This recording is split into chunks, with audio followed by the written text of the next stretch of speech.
Donald Trump says many things, and you don't know what he's actually going to stick to and what he is not. A lot of rhetorical flourishes are coming from the Iranian side. Does the United States want a long drawn out war? It's already got into 2 or 3 wars. It's a very messy situation. Right now, there are a lot of statements doing the rounds. One is Donald Trump's statement. How seriously does one take Donald Trump? I think there is an open question about that. Donald Trump says many things, and you don't know what he's actually going to stick to and what he is not. So one is that part of it. The second is there are a lot of statements coming from the Iranian side as well. And a lot of rhetorical flourishes are coming from the Iranian side. The gates of hell will open and all sorts of other things. Cities will burn. All kinds of stuff is coming from them. That this will be a never-ending war.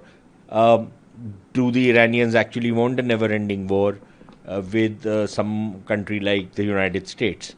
Does the United States want a long drawn-out war? It's already got into 2 or 3 wars and not really come out with any kind of an end game.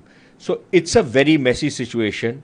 I think statements will, of course, be played up, but beyond that point, I don't think statements necessarily point to the trajectory of events that will take place.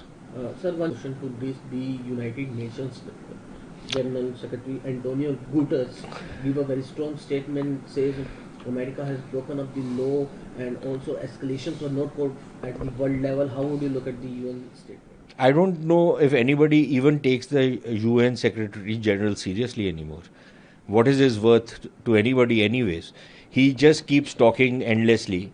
He has, as Stalin said in the Second World War about the Pope, how many divisions does the UN Secretary General command? Only losing or losers from Pakistan quote Antonio Guterres and take his statement seriously. I don't think any serious country in the world takes the UN seriously anymore. Last question, sir. If the fastest growing economics, if Iran Strait of Hormuz stopped, how much it impact India? Look, it will impact India. I don't think we can say it won't impact India. There are two big issues, immediate issues will be, one will be energy security. Can our energy supplies, a lot of which come from that region, will they be able to come to India? So there is that issue. I think we have a strategic reserve which can hold up for a few weeks, maybe a few months, but not endlessly. So one is the energy security, the supply of oil, whether that can be obtained. The second problem is going to be the price of oil. Now, if the Straits of Hormuz are blocked, the price of oil is likely to go up. So even if you can divert your energy supplies from other countries, you can buy from Venezuela, you can buy from Russia, you can buy from Nigeria, many other countries, Angola.